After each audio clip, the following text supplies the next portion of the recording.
Bonjour à toutes et à tous et bienvenue sur votre chaîne YouTube académique Canal Bimer. Nous abordons une série de plusieurs vidéos consacrées à la propulsion d'un navire qui appartient au domaine 1 du programme de l'examen. Dans cette première vidéo, Guillaume Philippe, directeur opérationnel du Nauticampus Occitanie, vous présente les différents types de motorisation, les motorisations in-bord et hors-bord, ainsi que leurs caractéristiques. Je tiens à remercier très chaleureusement le lycée Rosa Luxembourg de Canet-en-Roussillon et la filière maintenance nautique de nous avoir accueillis dans ces ateliers pour vous montrer ces différents types de moteurs. Très bonne émission à toutes et à tous. Bonjour, donc là aujourd'hui on va s'intéresser à la motorisation. On va voir que dans les bateaux il y a essentiellement deux grandes familles de motorisation. Les motorisations inboard, qui sont donc des moteurs installés à l'intérieur de la coque, et puis les motorisations hors-bord que l'on va positionner à l'extérieur de la coque, à l'arrière. Donc quand on voit un gros moteur inboard comme celui-ci, qui fait quasiment 1000 chevaux, on se doute bien qu'il est particulièrement lourd. Et donc l'intérêt du moteur inboard, c'est qu'on va pouvoir placer des moteurs puissants de façon plus centrée à l'intérieur de la coque. Donc ça permet de centrer davantage les poids, alors que dans une motorisation hors bord, bien évidemment, les moteurs sont à l'extérieur, à l'extrémité du bateau. Pour un moteur inboard, on va avoir plusieurs systèmes de transmission. On va avoir le plus classique, c'est-à-dire une ligne d'arbre. Dans le prolongement direct du moteur, on installe un inverseur qui est en fait la boîte de vitesse sur un bateau, et puis un arbre d'hélice tout droit. Ensuite, il y a aussi les propulsions sail drive, qui elles descendent à travers la coque, ou les propulsions Z-drive, que l'on trouve davantage sur les bateaux à moteur. Donc là, on a juste l'inverseur, c'est-à-dire l'équivalent de la boîte de vitesse. On a ici la cloche qui est raccordée au moteur. On a ici, à l'opposé, en sortie d'inverseur, le tourteau, avec les emplacements pour les différents boulons, en fait, pour venir accorder l'axe de l'arbre d'hélice. Et sur le dessus, on a les caractéristiques techniques de cet inverseur, bon, qui est d'une taille respectable, hein, celui-ci. Notamment une donnée primordiale qui est le ratio. Ici, il est de 2,037, ce qui veut dire que le tourteau va tourner environ 2 fois plus lentement que le vilebrequin en sortie de moteur. Et le sens de rotation ici, qui nous indique que la rotation, il est conçu pour qu'en marche avant, ça fonctionne dans ce sens-là. Voilà.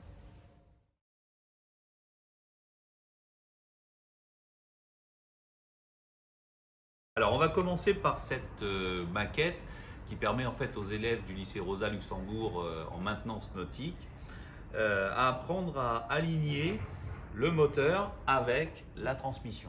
Alors pourquoi c'est particulièrement important d'avoir un alignement impeccable?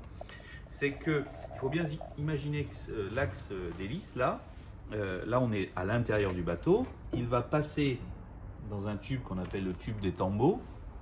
Et il est solidaire de l'hélice, qui elle est évidemment dans l'eau. Donc dans toute cette partie, ce tube qui est en polyester, qui est solidaire de la coque, il faut absolument que l'axe soit parfaitement aligné pour ne pas qu'il use. Parce que si jamais il y a des vibrations des à-coups, eh bien on va avoir immanquablement une usure du polyester et on risque de couler même. Alors on va maintenant décrire les différentes parties d'une motorisation en ligne d'arbre. Donc là, c'est un moteur inboard qui est à l'intérieur de la coque.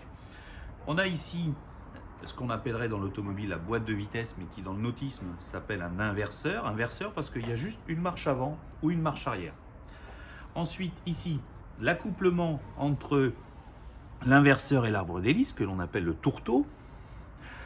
Ici, le presse-étoupe, en fait, qui sert à faire l'étanchéité entre le tube dont je parlais tout à l'heure, dans lequel on va avoir de l'eau qui va remonter inévitablement, et puis l'arbre d'hélice. Alors, celui-ci, c'est un presse-étoupe traditionnel avec une tresse entourée autour de l'arbre d'hélice, qui va se gonfler avec l'eau et qui va faire l'étanchéité. Ça, c'est le tube d'étambot. Et à l'autre extrémité du tube d'étambot, à l'extérieur, ici, on a aussi une bague en caoutchouc qui rentre un petit peu, qu'on appelle la bague hydrolube. Hydrolube puisque lubrifiée par l'eau, puisque l'eau va avoir tendance à remonter dans le tube jusqu'au presse-étau. Voilà.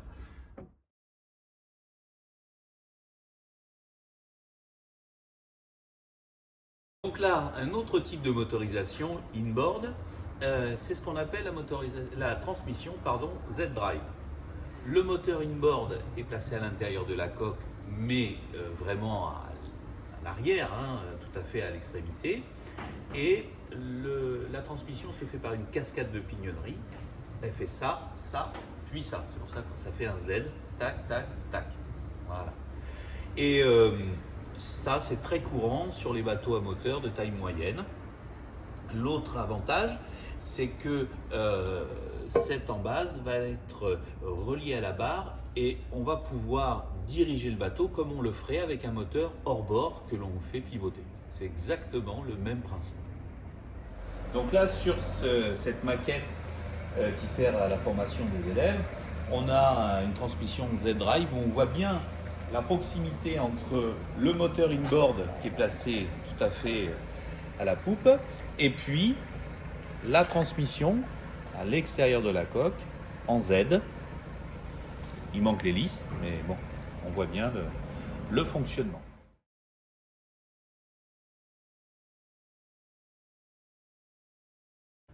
Donc là, encore une transmission pour les moteurs inboard, une transmission qui est très courante dans les voiliers notamment.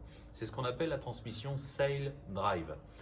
On a le moteur inboard qui est ici, l'inverseur qui est là, solidaire en fait d'une pignonnerie qui descend et qui va actionner l'axe d'hélice à cet endroit-là.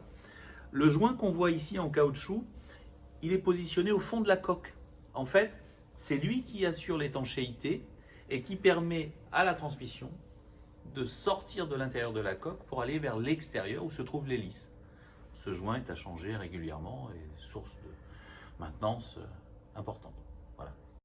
L'avantage par rapport à l'accouplement classique en ligne d'arbre, c'est que sur un sail drive, il n'y a pas de problématique d'alignement. C'est-à-dire que si l'hélice est légèrement décalée par là ou par là, ça ne va pas créer des dommages mécaniques. C'est simplement que le bateau aura tendance à tirer ou à droite ou à gauche, encore que, avec le pas d'hélice, ça peut être une manière de compenser.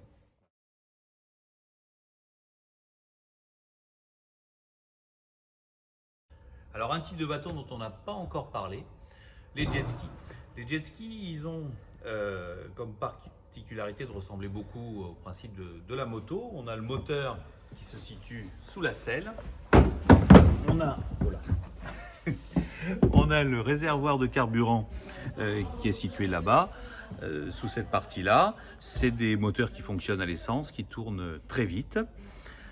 On peut voir ici qu'il manque l'inverseur avec une propulsion en fait qui est relativement classique, avec un arbre d'hélice. Sauf que là ici, on n'a pas d'hélice à l'extérieur, on a une propulsion par turbine.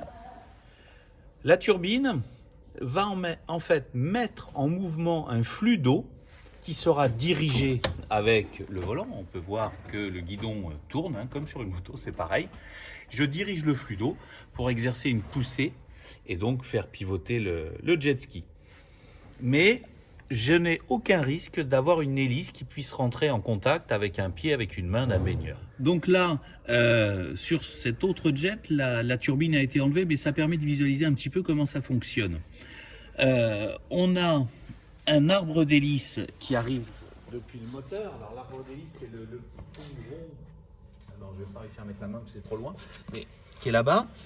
On a l'eau qui pénètre par en dessous, tout à fait naturellement, lorsque la coque est immergée et que le jet flotte.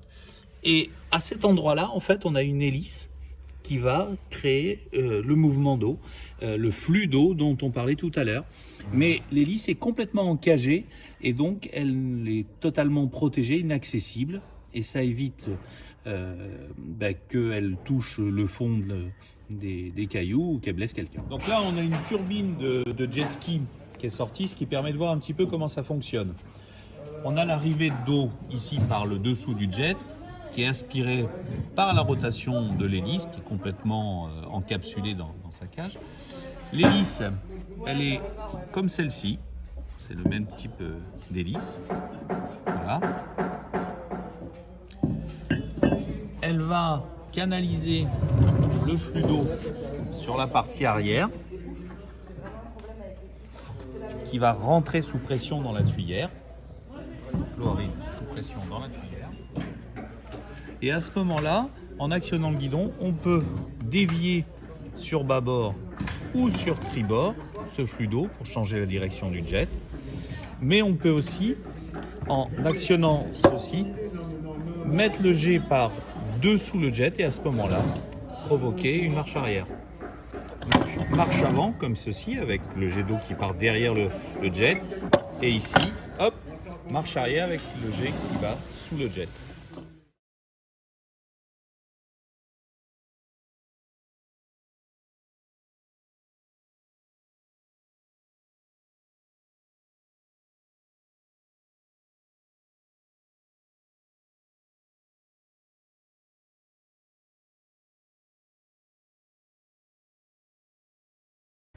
Donc après les motorisations in-board, il y a aussi les motorisations hors-bord. Alors l'intérêt principal de la motorisation hors-bord, c'est l'accessibilité. C'est-à-dire que pour l'entretien, par exemple, le moteur est tout de suite accessible. D'autre part, il est facile à changer, à enlever, à poser, puisque c'est simplement des vis de serrage qui le maintiennent sur le tableau arrière. L'autre avantage, c'est qu'on n'a pas besoin de safran, de gouvernail, puisque c'est en dirigeant le flux d'eau du moteur que l'on va modifier la direction du bateau. Donc là, grâce à la barre qui est située là-bas et puis à des renvois ici, ou hydrauliques ou par câble, on va modifier la position du moteur. Et on va donc exercer une poussée en latéral qui va changer la direction de l'embarcation. Merci Guillaume pour cette présentation. Je vous propose pour terminer cette vidéo 2 petites questions issues des annales de 2021 du QCM du BIMER pour vous entraîner. Alors, première question. Quel est le principal avantage d'un moteur hors bord? Première proposition, il permet un meilleur centrage sur le bateau. Seconde proposition, il améliore la trajectoire. Troisième proposition, il facilite l'entretien. Quatrième et dernière proposition, il augmente la vitesse. La bonne réponse est la troisième proposition, il facilite l'entretien. En effet, il suffit pour le mécanicien d'ouvrir le capot du moteur pour pouvoir entretenir ce moteur ou le réparer. Deuxième question, cette photo a été prise dans première proposition, la passerelle. Deuxième proposition, le compartiment machine. Troisième proposition, le local bar. Ou quatrième et dernière proposition, le carré. Quelques instants de réflexion. La bonne réponse est la seconde proposition. En effet, ce que l'on voit à l'écran, c'est un moteur, un gros moteur inboard. Et donc, ça correspond au compartiment machine d'un navire.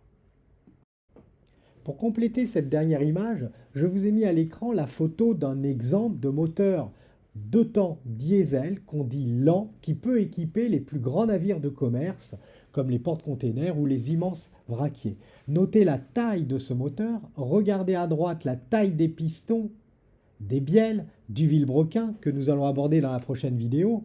Il faut savoir que ces gros moteurs en fait tournent lentement. Ils sont composés en général de 6 à 14 cylindres en ligne. Leur vitesse de rotation est de l'ordre de 100 tours par minute et les plus gros peuvent atteindre une puissance de 108 000 chevaux. Pour terminer cette émission, je vous propose d'aller faire un tour au lycée de la mer Paul Bousquet à Sète, où Guillaume Pellegrin, son directeur, vous présente brièvement la salle du banc moteur sur lesquelles les élèves travaillent. La salle du banc moteur qui est un moteur authentique avec une mise en situation tout à fait pratique, puisqu'on peut voir l'échappement qui part sur l'eau du bâtiment. Il y a une hélice, l'eau est celle de l'étang, est pompée dans l'étang, donc on met nos élèves en situation. Bien évidemment, l'équipe enseignante s'emploie à générer des pannes et invite les élèves à essayer de solutionner ces difficultés. Bien évidemment, nous sommes dans le monde des électromécaniciens marines. Ça part du bac pro concernant la formation initiale, mais également le 250 ou le 750 kW concernant les apprenants adultes.